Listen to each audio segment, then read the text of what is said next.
Hi everyone, welcome back to our episode today. And today we are very fortunate and lucky to have a master teacher of PE here, Mr. Nasrun Mizzy, to share with us his thoughts and ideas with regards to self-assessing 21st century competencies. Thank you so much, Nas, for coming and participate in today's episode. I'm really happy that you're here. I'm happy to be here as well. It's a pleasure. Yeah, I think you are doing a great job in kicking off this series. I think it's very useful for our teachers to have these informal conversations. The more we talk about it, the better we become. Just trying to help. Okay, so maybe let me just cut to the chase. Because I can see from our PESTA Facebook posting, right, that you are a really strong advocate in 21cc and AI. But before we dive deeper into this particular topic, right? Can you maybe just share with us what actually drew you to focus, in developing 21cc in PE for our students, and why do you believe so strongly that it's important? Okay, thank you for that. I think the story for me started about 15 years ago or so. 15 years. I thought I was a teacher who is already dabbling or going into students' character development. From the time that I began as a teacher. But really what kick-started everything is the PEM research. All right, the PEM So the research. story is this, I think all the lines and the stars align, right? So I happened to teach Mr. Hanif's son. At the future school. Right, okay. And then that's where we met again. We were primary school mates actually. Many years back. Okay. And then we met again when I taught his son.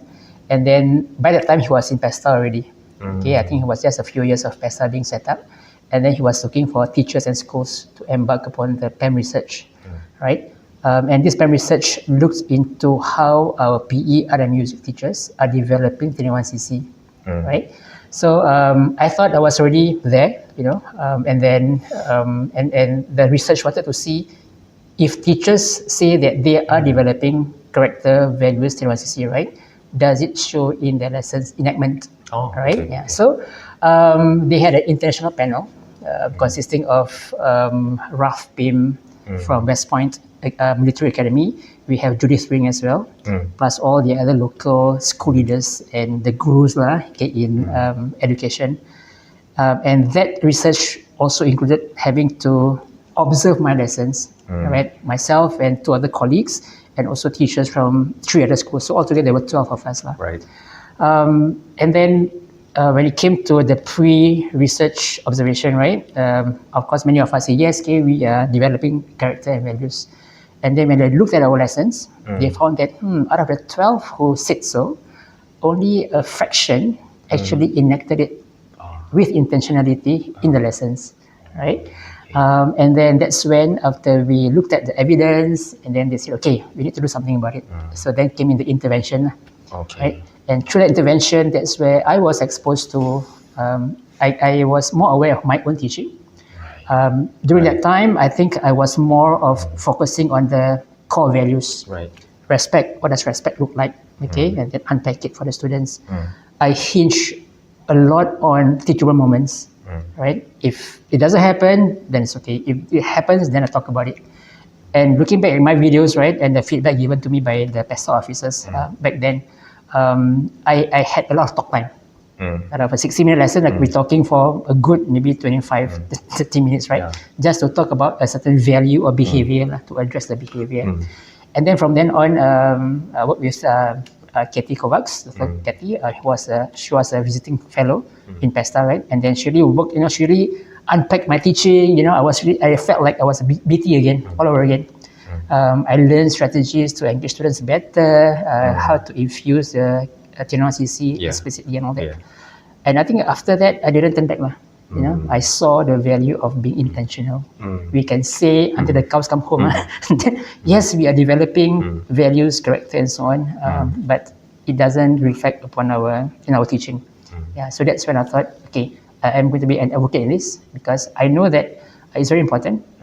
So no looking back. So after the research was published in 2016, that's when I went on I would say a drive, maybe a campaign also to really advocate for this. I was with PESTA as associate trainer for the 21cc workshops and all that. I think from then on, I saw how when I share these practices with teachers, right, they saw the value, that, okay, yes, we are doing it, but not intentional enough. Yeah. That's where we have to be intentional in our task design and so on. Yeah. But even back then, right, our focus was still on core values and social emotional competencies. Yes, Yeah, SEC. yeah, SEC, right? The E-CC wasn't that much of a focus yet. Yeah, so that's why whenever I go out or whenever I teach, right, it's still about, okay, what does respect look like? Yeah. What does resilience look like, right? Yeah. So nothing about collaboration, not yet. Yeah. Yeah, so I think it evolves lah. Yeah, Yeah. yeah. So I think from then on, I was really into it. I read on a bit more to dig deeper into what character development is all about. I even dabble a bit into TPSR, and then look at other models lah. Yeah, but I think eventually we have our own model, made in Singapore model, right? The 21CC framework. Yeah, so I think from 2016 that when it came out until I joined Paisa in 2018 or 2017 rather. Yeah, that's when I was too deep into it. I lived it, I talked about it. Yeah, and no looking back lah since then. Yeah. Hey, thank you, Nas, for your rich sharing, and thank you for being the trailblazer for our PE fraternity. Indeed, because if we do not help our students to realize how well they should be behaving during the lesson, I don't think any lesson can be conducted properly also. And from your lesson demonstration that you have shown on Festa Facebook, right, I can see that your students really enjoy how you teach, okay, and what you teach also. And I think the energy from the exuded from the students, right, feeds back to you to create this virtuous cycle for you to want to continue to embark on this journey in developing 21CC in our teachers so that our students can benefit. Yeah, but from all that you have said, right, what I concluded about you is this.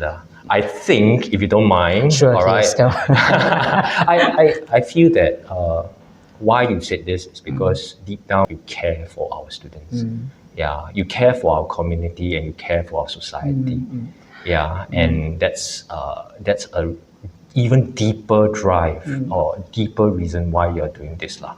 Correct me if I'm wrong. No, please. you're totally right, and I have to thank besides Hanif, of course, right, Professor Judith Rick, right, because through her book, I think it's an important book that all of us use, I think, for our NIE. Right. She mentioned this: a student could be skillful and knowledgeable, but he or she may not want to continue to participate. Right. So if we do not focus on the affective domain as well, we have 3 domains, right? Psychomotor, cognitive, affective. If we just focus on, let's say, the psychomotor domain, right, we may be developing students who are very competitive, very competent rather, very skillful, but because of the lack of the affective elements, right, that skillfulness and competency may translate into over competitiveness, a win at all costs kind of mindset. Yeah, so we need to really look at the affective part as well. Can you imagine a student who is very good, right?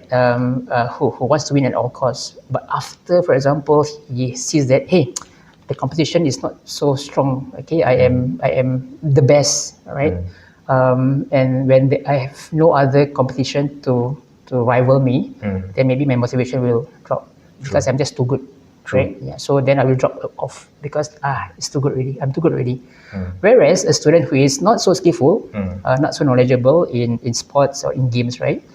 But he or she may have found the intrinsic value of movement or being involved, participating, and that student might be the one who will invest more time for lifelong health and fitness. You see, yeah, because he or she has the intrinsic value of, hey, I like to do this. And I want to do this with my friends, If my friends need help, okay, I know how to help them.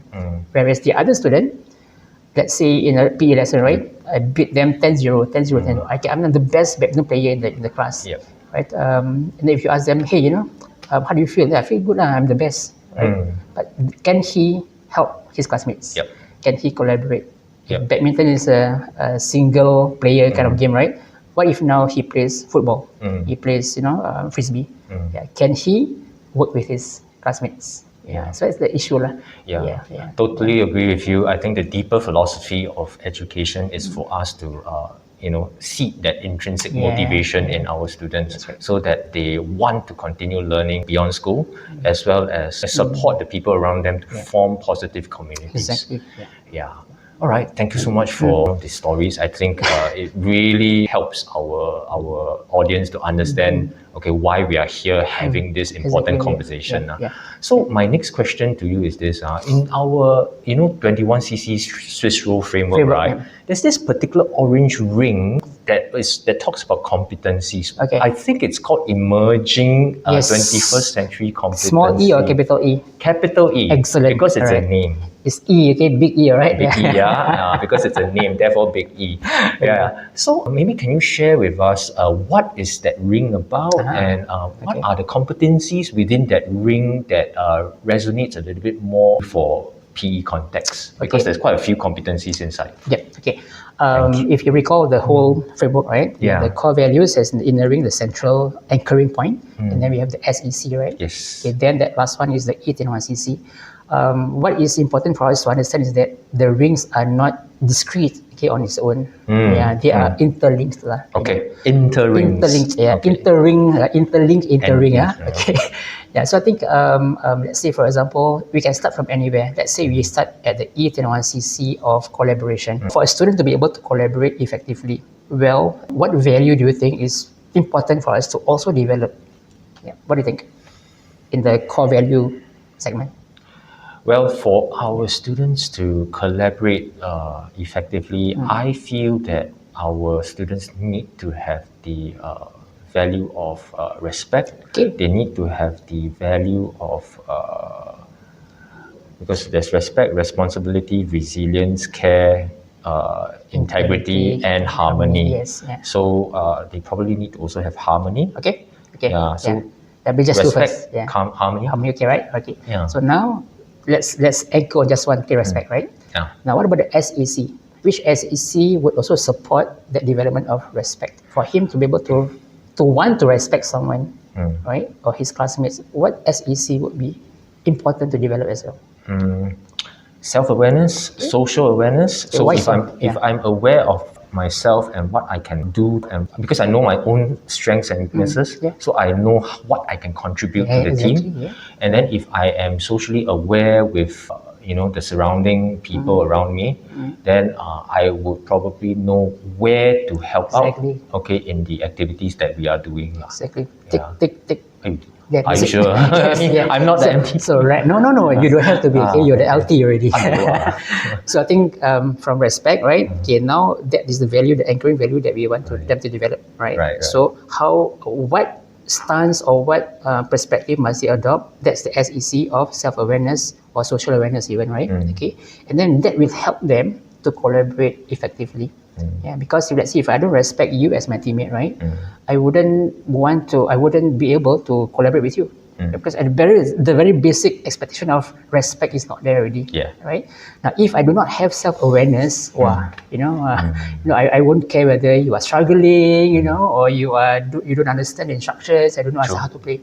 Right. So even if you do not know where to move and all that, I don't care because I will carry the team. That's the way I collaborate. Yeah, I'll be disconnected with you. Yes, exactly, Yeah. right? Yeah. So I think if you're in trouble or what, okay, no, as long as I achieve the teacher's outcomes, I'm happy already. Right? Yeah. So that's why we see the ring, the framework, right, as interlinked. Okay. Interlinked. And then collaboration is one. Then you have communication, right? We cannot collaborate well if you can communicate well. True. Yeah. Okay. So now you again from within the outside ring, right? You see the connections ready, right? It is not mutually exclusive, lah. Okay, they work together. Yes. Okay. I can't collaborate with you if I don't speak to you. I don't interact with you well, right? Yeah. Then of course for PE, for the natural fits, right? Adaptive thinking, critical thinking, imaginative thinking as well. Okay. Right. So I think these are the three that to me are the natural fits of for PE, coupled with communication and collaboration skills. Right. Now, information skills, number 6. If, for example, we introduce some element of e-pedagogy, right, whether in class or before class or after class, the flipped learning model, that's where information skills can become critical, where they learn how to get to the correct sources, to supplement their learning for PE. And then you have the other 3 of civic, cross-cultural, and global literacy, right? Yeah. So these are the 3 that may not be natural fits for PE, right? But we have seen some teachers they're now beginning to see, hey, actually can, as for example, primary school, for cross-cultural literacy, right? Yeah. They see possible in dance. Because for primary school dance, there is an element of that pre-designed dances, that folk dance kind of movements, simo simo, apat-apat, all that, right? Yeah. So they say, hey, this is one channel where we can develop the cross-cultural literacy. Right. So I think first and foremost, we want to look at the natural phase. So the 9 competencies are there. And most importantly, right, we have to see it as a total curriculum. Right? It is not PE's burden to shoulder all these things. Oh, you have to meet all the 9 competencies. We don't have to. Yeah. So that's why as a school, we can rest assured it's a total curriculum. If I can't focus on, let's say, global literacy, right? It's okay. Maybe NE can do that.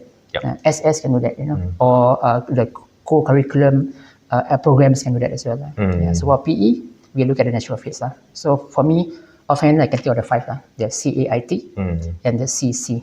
The I, maybe not yet. Yeah. I think what you have mentioned makes sense, because if we were to want to develop all the 9 competencies within the E21CC ring, I feel that it may be too daunting for most of us. So yeah, I think it makes sense. But I think the most immediate one probably would be, personally, I feel would be communication and collaboration, because of the nature of the activities that we want our students to do during a PE lesson.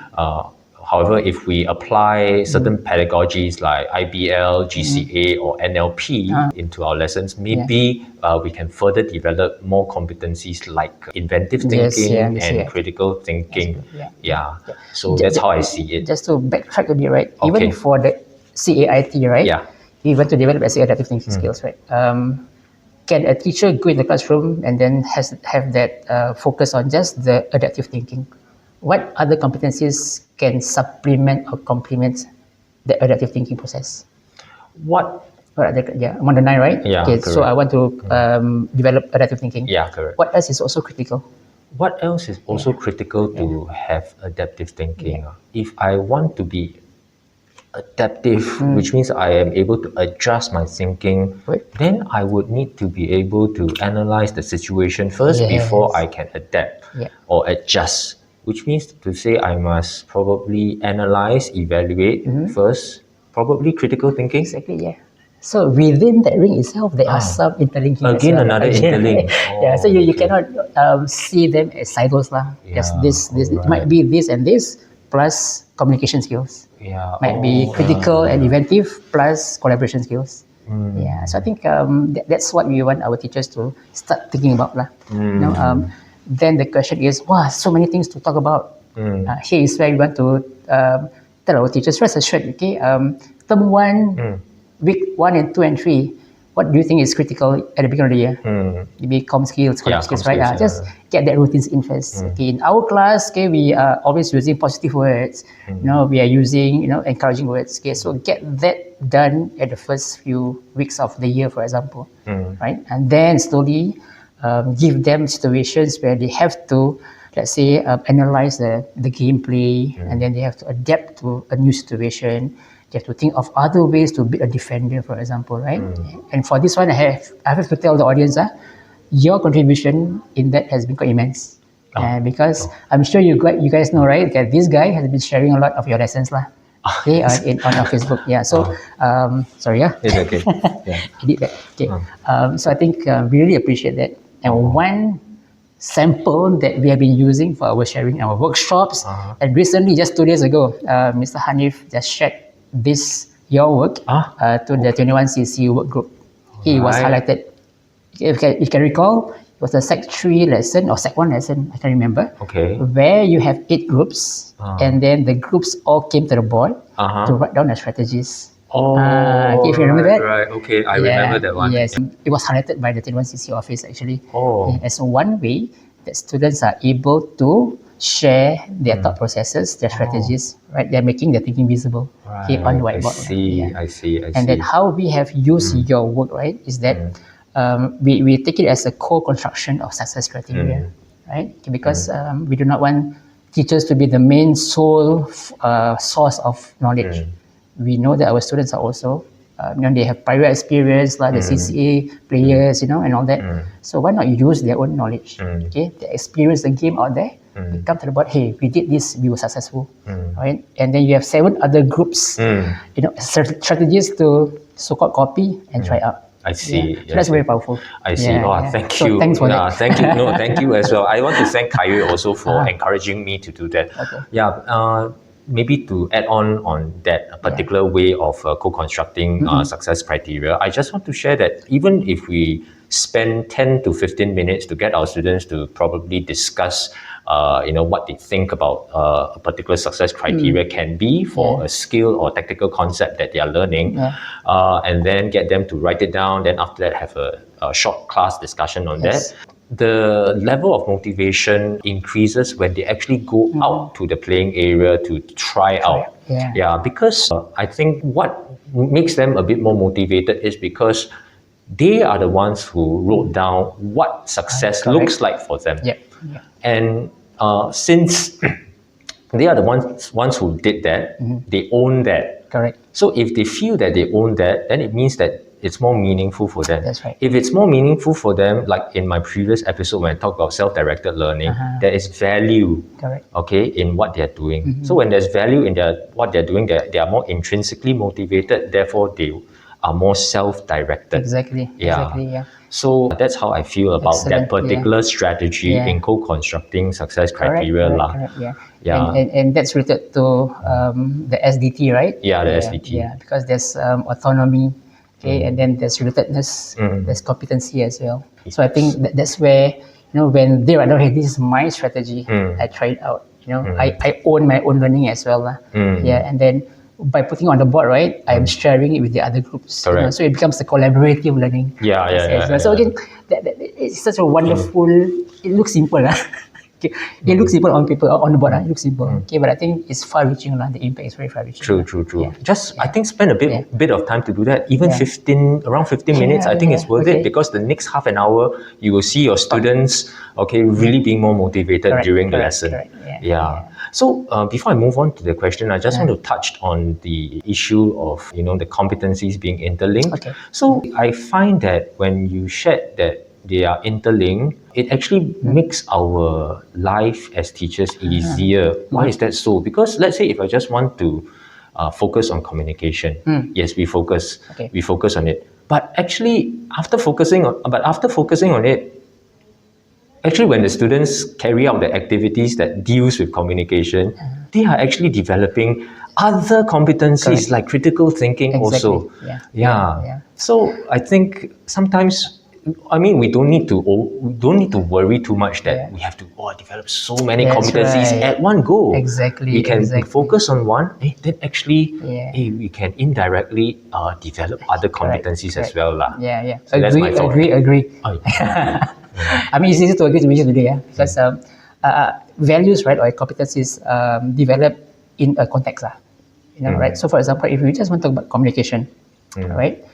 Yes, communication is a general skill. A good communication is a general skill to be developed, If you are a good communicator in one context, if you can transfer it to other contexts, wonderful, right? When it comes to critical thinking, for example, right? Students need to be presented with that context. What's the context for me to be critical? What am I analyzing? What am I thinking about? What do you want me to think about? So that's where our task design is very important, right? Does the task design require me to think about what's wrong, or what's right about this? If it's very clear-cut task design, for example, dribble from A to B, come back, I do it 10 times, right? Is there room for thinking about that? Right? So what if the focus is on dribbling, right? What if, everyone with a ball, this is just your area, dribble the ball in space, but avoid your other teammates. Right? And within that, when they have the experience, right, then we call them in. All right. So what do you notice about your dribbling just now? How do you avoid your friends? Damon, how do you do it? Right? John, how do you do it? Ali, how do you do it? All right. So again, there, from the experience, now they have the experience in them, right? They're not able to express. Okay, teacher, I felt that when I use my right leg, this happens. But then so that experience has to be intentional lah. Mm. And adaptive thinking. Okay, if you want them to be adaptive thinkers on the field or in the court, right? What tasks would force them to do it? So, for example, before that you were playing 2v1, right? Because maybe you want to focus on running into space, or passing into space, or creating space. And then you know that the next one is 2v2. As you transit from 2v1 to 2v2, you just put in, okay, now it's a 2v2 situation. I won't tell you what you have to do, right? Okay, so now you have two defenders. Okay, let's play the game again. Okay. See what happens. Yeah. So are they still able to transfer that 2v1 knowledge into a 2v2 situation now? They will struggle, right? For some of them, right? And that's where when you struggle, that's where the learning can come in. Right. Yeah. Yes. So learning must never be easy. Yes. Yeah. Okay. So audience, task design and how we ask questions are some food for thought for you to maybe think about to see how you can restructure, the way our students actually do their activities lah. Okay. Thank you so much, Nas. No worries. So let's move on to the next question, which I also think is a burning question in many of our colleagues' minds. So how can we explain to our students and even teachers that PE is not about just learning fitness, tactical concepts and skills, but also about picking up these competencies to develop character. In other words, how can we actually layer 21cc without losing the physicality in PE? Very good question. If you know, right, in primary school, there is a subject called PEL, right? Program for Active Learning. So PEL, right? All P1 and P2 students have to go through it, lah. Okay, and the 4 domains of OE, grips and sports, performing arts, and in PEL lesson, they have to focus more on CCE, right? So it's a CCE focus lesson, 2 hours per week, right? So in this lesson, right, again, it's an experiential learning cycle, lah. Okay, they experience something, the teacher give them a task, okay, and then they experience it, and they come in and then they talk about it. Okay, just now, right? How do you feel about what he did just now? Okay, just now you are given this number of equipment, but then there are many of you. So how do you all negotiate? How do you plan to share the equipment? That's when that moral dilemmas come in, that conflict come in, right? So those tasks are designed such that these conflicts and dilemmas are evident for them to talk about it later on. So the teacher has to be skillful in facilitating that process lah. So 2 hours per lesson, experience debrief, that cycle, right? And then the teacher will then sum it up with maybe an application task again, right? And say, okay, from what you have learned now, okay, now give you a new task. Okay, are you able to then navigate this new task with what you have learned, right? So that cycle is possible because there's 2 hours of it. Okay, in 1 week, right? 2 hours straight. Okay, some schools 1.5 hours, right? Some schools 1 hour, right? But for PE, we can do that. Okay, for PE, you can afford to have sit down. How do you feel about what he said? Okay, you feel angry? Is it? Why are you angry? You can do that, right? So what we want to do is that to just focus on that task design again. It's back to task design, right? Now that question of how do we make students see that this is also important, that aspect is important, not just for the winning and losing, right? The aspect of working together, the collaboration, the communication. I think we need to tell them the value of it. For example, right? Okay, we can give them a scenario. Hey, that's how your team win, right? 5-0. Okay, very good. Can you tell us how you won the game? Oh, me and partner, we work very well. Excellent. Okay, how do you work very well? Oh, because we know what we want to do. We work well together. We can communicate very good. No, just on that team, right? You beat them 5-0. Okay. What if now I ask you, right? Okay, how can you make the other team catch up in the score in the next game?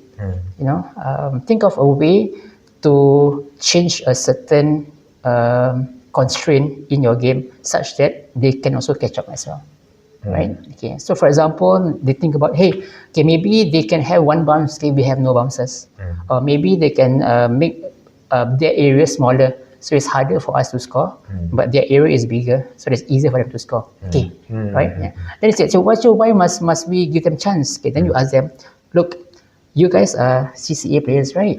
Okay. Now, I heard this podcast just on my way here. Okay. Yeah, interesting, timely.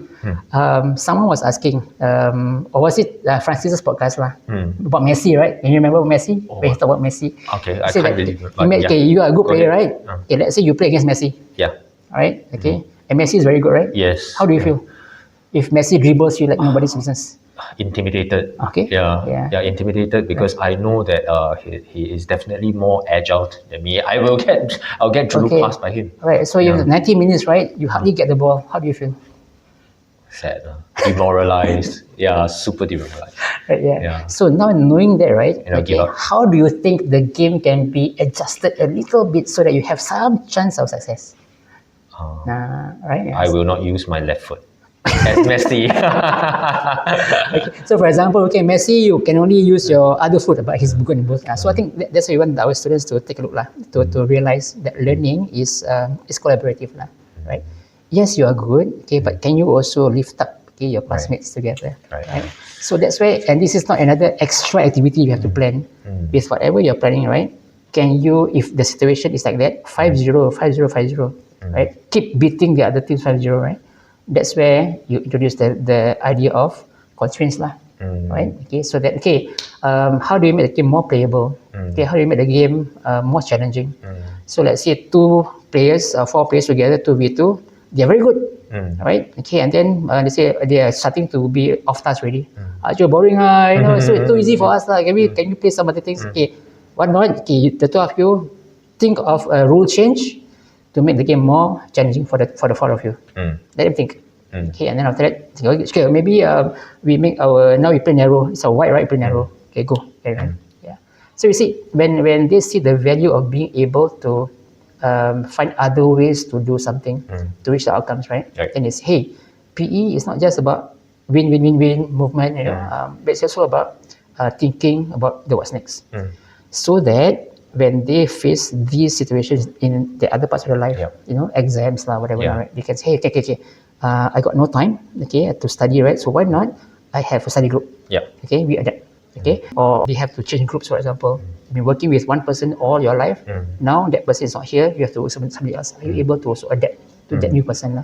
Yeah, so I think these are the values we want to show them or make them realize that that what we learn in PE, right, is not just for PE alone. Correct. You can transfer it outside as well. That's why. So I guess the definition of PE is not learning about the physical or learning of the physical. It's learning through the physical as well, which also means to say lesson objectives can be the physical aspects of PE, but like what Eugene Yap shared, sometimes we need to make clear our learning intentions for our students.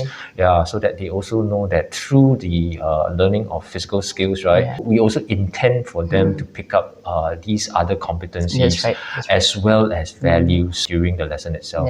So I guess this fulfills the wider philosophy of education here in Singapore, where we not just want our students to be good in the subject itself, but we want them to be developed into people of character and who can hold the community together as a unit, as a cohesive unit, to improve social compact also. Okay. Yeah, thank you so much. No worries. I enjoy this. We are talking quite a bit, man. I think we need the whole day. We need to maybe split this episode into 2 parts. Maybe. Yeah, looks like it already.